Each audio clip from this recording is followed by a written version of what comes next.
그다음에 저희가 특목센터를 하는데요. 저희가 특목센터가 한 10몇 년 됐습니다. 보시면은 KMO 실장만 해도 요 정도 있습니다. 최근에 고등부에서 상단에도 생기는데요. 저희가 학생 수가 많아서 이 실적이 나온 게 아니고요. 적게 친 애는 한 명이 KMO 친 애도 있고요. 많이 칠 때 한 8명인가 9명이 쳤어요. 요 두 기수입니다. 대부분 수상합니다. 50%는 넘고요. 많을 때는 한 80% 가까이 수상했어요. KMO를. 그것도 저학년이에요. 중1이 많죠. 그죠? 중1, 6학년도 있네. 6학년, 5학년? 네, 뭐 좀 특별한 학생이고요. 그런데 저희 이렇게 저학년이 높은 합격률을 가져오는 이유, 그것도 10년 이상 꾸준하게 이유가 있습니다. 저희 특목센터가 추구하는 교육 방법이 있어서 그게 이런 수업 후기를 보시면 어떤 방식인지 짐작이 되실 겁니다. 저희 학부모님이 분따에 올려주셨고 서울영재고 갔어요. 얘는 KMO 95점 받았어요. 굉장히 어려운 점수입니다. 서울영재고 가서 서울대 갔습니다. 1학년 됐어요. 어떻게 하냐면 우리 아들 너무 초등부터 꾸준히 댕긴 학원입니다. 죽어라고 기계적으로는 안 시키지만 혼자 생각하고 풀게 기다려주는 곳이에요. 한 문제를 1시간 내내 풀기도 하고 이틀 만에 풀기도 하고 밥 먹다가 엊그제 문제 생각났다고 하기도 하고 부모님 입장에 보셔도 이게 눈에 자주 띄었던 거예요. 밥 먹다가 뭐 풀었다 하고 하루 종일 그 문제 생각하고 있었던 거예요. 그게 부모님 눈에 띄는 거예요. 어떻게 해서 이렇게 될까? 첫째, 기계적으로 죽으라고 많이 안 시켜요.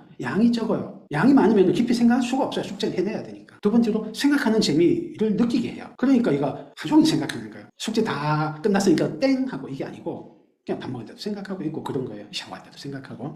어째서 이렇게 하냐? 저희 교육 방침이 이렇습니다. 크게는 먼저 지식을 주입한다가 아니고 배움과 탐구에 대한 감정을 좀 만든다. 좋은 방법을 공부한다. 적절한 지적 자극을 제공한다. 태도와 습관을 만든다. 요거를 첫째 목표로 잡고 있습니다. 지식을 정확하고 깊이 있게 전달하고 그거를 잘 기억하게 하고 적당히 응용할 수 있게 한다. 이것도 중요한 목표인데요. 그거는 두 번째로 생각합니다. 더 중요한 거는 방금 말씀드린 방법, 감정, 태도, 습관, 적절한 자극 이런 걸로 생각을 합니다. 좋은 감정은 즐거움이 가장 중요합니다. 호기심과 자율성. 호기심이 탐구하고 연구하고 공부하게 만드는 원동력입니다. 똑같은 공부를 하는데 호기심을 일으켜서 공부하면 기억도 남고요. 깊이 있게 이해되고요. 그냥 억지로 외우면 그만큼 기억도 잘 안 되고 깊이 있게 이해가 안 돼요. 문제를 풀 때요. 호기심이 있는 학생은 끝까지 매달리고요. 호기심 없이 그냥 시험 점수 잘 받으려고 문제 푸는 애는 재밌지가 않아요. 비교하면은 재밌어서 테니스 치는 애가 있고 코치님한테 안 맞으려고 테니스 치는 애 있어요. 재밌어서 테니스 치는 애가 있고요. 살 빼려고 치는 애가 있어요. 재밌어서 테니스 치는 애가 있고요. 1등 하려고 치는 애가 있어요. 어느 게 낫고 어느 게 성과가 좋을까요? 물론 1등 하려고 막 죽자 살자 하는 것도 괜찮아요. 걔들도 높은 성과가 나고 세계적인 선수가 될 수도 있지만 더 길게 보고 더 큰 성과를 낳는 것은 저는 즐거운 거라고 생각해요. 그래서 일단 호기심으로 발동을 걸고 그 다음에 이게 계속 나가게 하려면 스스로 할 수 있게 해줘야 돼요. 만약 애들이 재밌어하는 게임인데 계속 옆에서 잔소리하고 코치하고 야 그렇게 말고 이렇게 안 되겠다. 내가 가르쳐줄게. 잘 봐. 이렇게 하는 거야. 자 따라해봐. 아 그밖에 못해. 자 잘 봐. 오늘은 1과 마우스 컨트롤법 2과 지도 보는 법 3과 몹을 피하는 방법 뭐 이런 식으로 한다고 쳐요. 재밌을까요? 재미는 없죠. 필요하니까 배울 수는 있지만 재미는 없죠. 여러분이 요리를 배우든 무슨 기술을 배울 때도 계속 코치님이 일일이 간섭하면 재미가 없죠. 재미의 핵심은 호기심과 자율성입니다. 그래서 저희 학원은 프로블럼 베이스드 러닝이라는 걸 채택해요. 이 자율성을 최대로 높이기 위해서. 이따가 말씀드릴게요. 그 다음에 안 좋은 감정, 공부에 대해서 안 좋은 감정, 잔소리를 하거나 채찍이죠. 끝나면 뭐 놀게 해줄게. 당근이죠. 당근과 채찍 안 좋고요. 또 안 좋은 게 경쟁, 비교, 평가입니다. 이 모든 게 사람을 움직이는 강력한 동력이에요. 잔소리하면 우리는 통 안 해요. 잔소리라도 하니까 이만큼 하죠. 얘가 이만큼 하는 건 사실 내 잔소리 덕분이에요. 누군 잔소리 하고 싶어 하는 줄 아세요? 잔소리도 애정이 있고 정성이 있어야 하는 거예요. 맞아요. 부모님 굉장히 노력하시는 거고 힘든 거 알아요. 잔소리 하는 것도. 근데 얘가 40살, 50살 된데도 잔소리 할 거예요. 여러분이 지금 다른 분들한테 잔소리 들으면 좋아요. 하긴 하는데 전심전력을 다하게 돼요. 잔소리 들어서 하면. 아니라고요. 우리 애들이 나중에 기숙학교 들어가고 이러고 나면 잔소리로 컨트롤할 수가 없잖아요. 결국은 자기가 최선을 다해야 돼요. 전심전력을 다해. 그래도 될까 말까인데 이렇게 잔소리해서 마지못해 눈치 보면서 혼난 날만큼 하는 애하고 남이 보든 안 보든 내가 최선을 다하고 내 마음에 들 때까지 하는 거고 누가 낫겠어요. 근데 잔소리나 당근과 채찍보다 좀 더 고단수가 비교, 평가, 경쟁이에요. 등수 매기면 뭐 미친 듯이 해요. 특히 남자애들. 굉장히 강력한 힘이 있지만 얘는 스테로이드 비슷하게 부작용이 반드시 있습니다. 정서가 유리멘탈로 변하기도 하고요. 성과가 안 나오면 회피해버려요. 그 일을. 불리할 것 같으면 안 해버려요. 만약에 실패하면 못 일어나요. 실패하면 핑계를 댑니다. 다른 이유가 있고 뭐 어쩌고 저쩌고. 왜냐면은 1등 하는 동력, 이기는 동력으로만 했기 때문에. 그래서 우리 학원에 왔던 애들 중에 자기가 잘 가다가 남이 앞서가면은 확 멘탈 무너져서 막 책을 낙자하고 안 풀어하고 뭐 아니면 알려주세요, 힌트 주세요 이런 애들 많아요. 이거 바꾸는데 저희 사고력 수학이 한 6개월에서 1년 이상 걸려요. 쉽지 않아요. 부모님이 잔소리는 절대 안 바뀌고요. 훈계로도 안 바뀌어요. 몸이 완전 배기 때문에 그래요. 그래서 최악은 비교 경쟁 평가다. 그거가 사람을 움직이긴 하는데 최선을 다하게 하지는 못하고 어려움을 만났을 때 무너지게 한다. 얘들은 1등하는 맛의 공간에는 전교 1등만 모인 곳에 딱 갔잖아요. 명제고 뭐 자사고 이랬단 말이에요. 거기 가면 아주 취약해집니다. 그 다음에 공부하는 좋은 방법.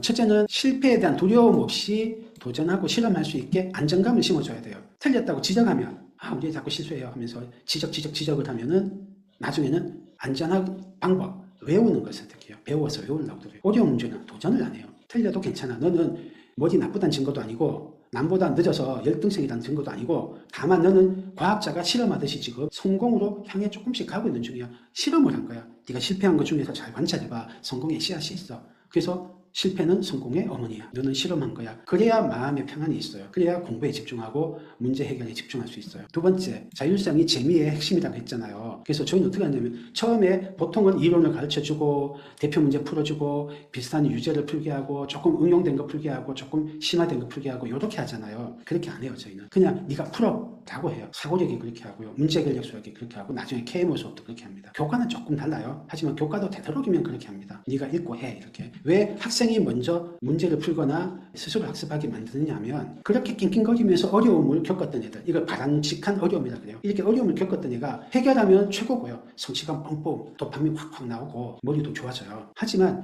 실패했어도 이해를 못하거나 문제를 못 풀었어도 그렇게 고민하고 낑낑거린 다음에 선생님이 뭐라고 탁 도와주시면 쭉쭉 받아먹어요. 왜냐면 저희가 막 경험을 했거든요. 그 수학적 경험이 개념이나 원리로 딱 형성이 된단 말이에요.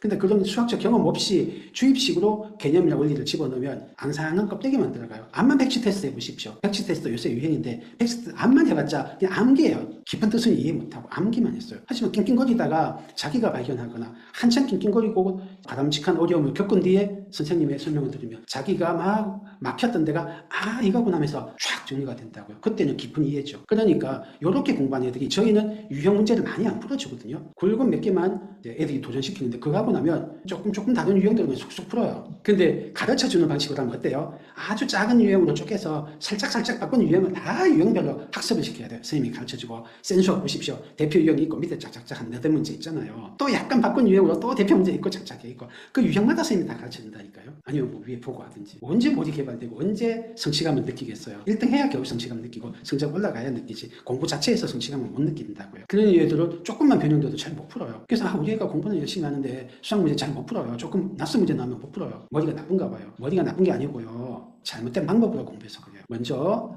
선 탐구하고 후 학습하는 게 좋습니다. 그러면 유형별로 세분할 필요가 없어요. 그거를 Problem Based Learning, 문제 해결 기반 학습이라고 부릅니다. 저희 GTG의 중요한 교육 철학이고 교육 방법론이에요. 사고력 수학이야말로 문제 해결 기반이고요. 학생이 스스로 막 먼저 한 다음에 이론이 붙어요. 문제 해결력도 그렇게 해요. 저희는 필수 수학 같은 거 앞에 못 보게 해요. 먼저 문제 풀기 합니다. 밑에 있는 힌트도 못 보게 하고 옆에 있는 힌트도 못 보게 해요. 그냥 풀어라. 막 찍어서라도 풀어라. 지금 찍는다는 게 실험을 하는 거거든요. 비논리적으로 그냥 325 뭐 이렇게 하는 뜻이 아니고 실험을 하는 숫자를 넣어가면서 관찰해가지고 답이 맞는지 안 맞는지 그런 거라도 해라. 그 다음에 풀이법을 이 풀이법 저 풀이법 비교하고 그렇게 하는 게 좋아요. 다음 빠르게 많이보다 깊이. 아까 말씀드렸죠. 밥 먹다가 푼다 이거. 그게 왜 이게 가능하냐면 너무 많이 숙제를 해야 되면 깊이 생각할 수가 없어요. 양을 줄여줘야 돼요. 아주 좋은 것만 골라서 딱딱딱 그거를 체계적으로 배치해서 그거 소수의 것만 하고 대신 그걸 깊이 있게 하도록 합니다. 그게 저희는 좋더라고요.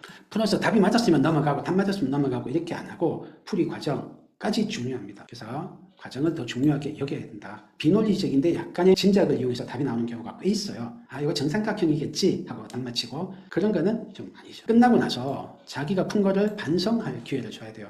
요거는 최대 최소 문제인데 가만있어 봐라. 요번에는 내가 그래프를 이용해서 최대 최소했는데 옛날에 산술 기하 평균 이용해서 한 적이 있었지 어떤 차이가 있을까? 여기 적용될까? 이런 거예요. 이거를 교사가 피드백 해주면 더 좋죠. 학생이 이렇게 연결하는 건 좀 오래 걸리니까 초절정 고수가 저 위에서 얘들아 네가 했던 요거랑 전에 배웠던 최대 공약수랑 이렇게 연결이 돼. 이렇게 반성이고 피드백입니다. 이렇게 하면은 똑같은 노력을 해도 더 많이 뽑아먹을 수 있죠. 이게 진짜 교사가 해야 될 역할이라고 생각해요. 교사가 해야 될 건 요거죠. 요거 피드백. 교사가 해야 될 역할. 안정감을 심어주는 것도 교사가 해야 될 역할. 스스로 풀 수 있게 격려하는 것도 교사가 해야 될 역할. 요거에 대한 자세한 이론적인 거는 쭉 있습니다. 요거는 제가 자료 올려놓을 테니까 한번 참고하시고요. 아까까지는 교사가 해야 되는데 이제 저자가 해야 되는 역할이 있습니다. 프로블럼 베이스드 러닝은 문제가 중요하단 말이에요. 그 문제를 체계적으로 잘 배치해야 돼요. 저자의 중요한 건 좋은 문제를 알맞게 제공하는 겁니다. 어떤 게 좋은 문제냐? 학생의 현재 수준에서 도전적이고 흥미로워요. 두 번째로 중요한 수학적 개념을 담고 있어야 돼요. 그래서 학생이 가진 지식을 끌어내서 더 높은 수준에서 재구성하게 만들어줘요. 더 큰 개념이나 더 큰 원리로, 더 큰 지식으로 성장할 수 있게 문제가 자극을 해줘야 돼요. 다양한 풀이법이 있는 게 좋아요. 많이 알면 많이 아는 대로 풀 수 있고, 지식이 적으면 또 적은 대로 풀 수 있는 문제가 좋아요. 하나 배우면 추가로 더 탐구할 거리가 있는 문제가 좋습니다. 삼각형에서 풀었어. 사각형은 어떻게 될까? 오각형은 어떻게 될까? 추가로 탐구할 수 있는 게 좋습니다.